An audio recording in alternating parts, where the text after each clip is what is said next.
जैसा हम बनना चाहते हैं वो ना बनकर कुछ और बन जाते हैं, इसका कारण क्या है? आइए जानते हैं गौतम बुद्ध की एक कहानी से। हर किसी का अपना एक लक्ष्य होता है कि उसे जीवन में क्या करना है और क्या बनना है, लेकिन जैसा आप बनना चाहते हैं वैसा नहीं बन पाते हैं। क्या आप इसका कारण जानते हैं? अगर नहीं तो आइए जानते हैं। जीवन में हर व्यक्ति सफल बनना चाहता है, लेकिन सफल बनने के लिए आपको अच्छे विचारों को अपनाने की जरूरत है। गौतम बुद्ध के उपदेश से आपके जीवन में सकारात्मक बदलाव आते हैं और इसके आपका जीवन बदल जाता है। यही कारण है कि बुद्ध के विचारों को सुखी जीवन का सूत्र कहा जाता है। सफल बनने के लिए हर व्यक्ति का अपना एक लक्ष्य पहले से ही निर्धारित होता है और वह उसी के अनुरूप काम करता है। लेकिन कई बार ऐसा होता है कि आप जो बनना चाहते हैं वैसा नहीं बन पाते हैं। कुछ लोग इसे लेकर यह मान लेते हैं कि शायद उनकी किस्मत में ही यही लिखा होगा, तो वहीं कुछ लोग अपनी किस्मत को खराब कहने लगते हैं और कुछ लोग यह मानकर संतुष्ट हो जाते हैं कि शायद वह इसे रिजर्व ही नहीं करते थे। लेकिन इसका असली कारण कुछ और ही होता है।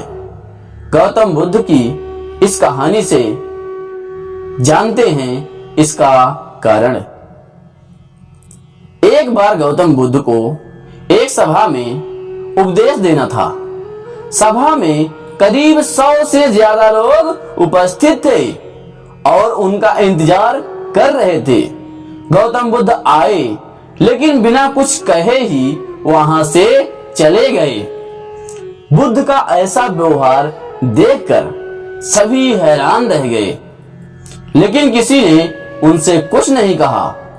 अगले दिन फिर से सभा का आयोजन हुआ, लेकिन आज सभा में उपस्थित लोगों की संख्या घटकर 100 की जगह 80 हो गई। आज भी बुद्ध ने ऐसा ही किया। वे सभा में आए, लेकिन बिना कुछ बोले वहां से चले गए। आज भी लोग हैरान हुए, लेकिन बुद्ध से किसी ने कुछ नहीं कहा। अगले दिन फिर से सभा का आयोजन हुआ और वह लोगों की संख्या घट करके 80 से 50 हो गई। बुद्ध फिर से सभा में आए और बिना कुछ बोले ही चले गए। आज भी बुद्ध ने किसी से कोई प्रश्न नहीं किया। अगले दिन फिर से सभा का आयोजन हुआ और इस बार लोगों की संख्या घटते घटते 30 रह गई। आज भी बुद्ध बिना कुछ बोले मुस्कुराकर चले गए। आप कहानी को सुनते सुनते थक गए होंगे या इरिटेट हो चुके होंगे और सोच रहे होंगे कि आखिर बुद्ध को कुछ बोलना नहीं तो बार बार सभा का आयोजन क्यों हो रहा था। ठीक इसी तरह सभा में मौजूद लोगों को भी गुस्सा आ रहा था, लेकिन इसका जवाब जानने के लिए आपको धैर्य रखना होगा।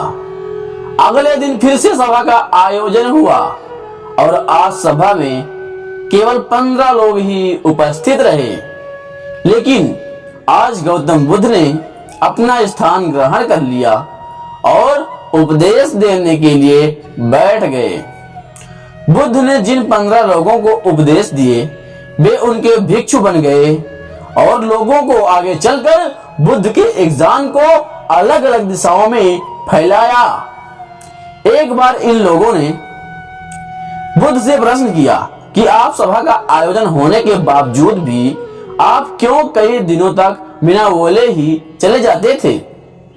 बुद्ध ने उत्तर दिया, मैं उन लोगों को खोज रहा था जो इसके लायक हैं। सभा के पहले दिन 100 से भी ज्यादा लोग थे, लेकिन उनमें से ज्यादातर लोगों को मेरे उपदेश से कुछ मतलब नहीं था।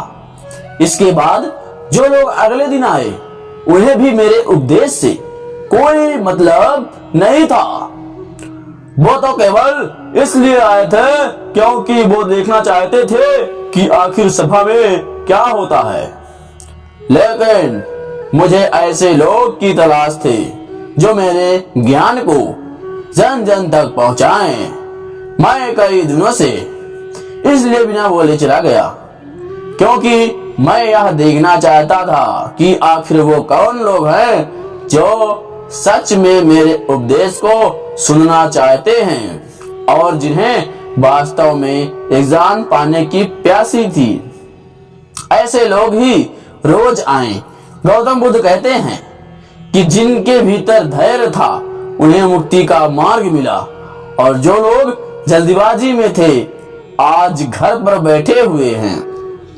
बुद्ध कहते हैं कि जिन लोगों में धैर्य का गुण होता है वे जीवन में कुछ भी पा सकते हैं, फिर चाहे आपका लक्ष्य कुछ भी हो। बिना धैर्य के कोई भी सफलता के लक्ष्य तक नहीं पहुंच सकता। अब आइए जानते हैं कि धैर्य को कैसे बढ़ाएं। आज भाग दौड़ भरी जिंदगी में लोगों में धैर्य नहीं है। सभी में जल्दबाजी और शीघ्र और अतिशीघ्र किसी कार्य को करने की होड़ मची है। लेकिन गौतम बुद्ध बताते हैं कि अपने भीतर धैर्य को कैसे बढ़ाएं।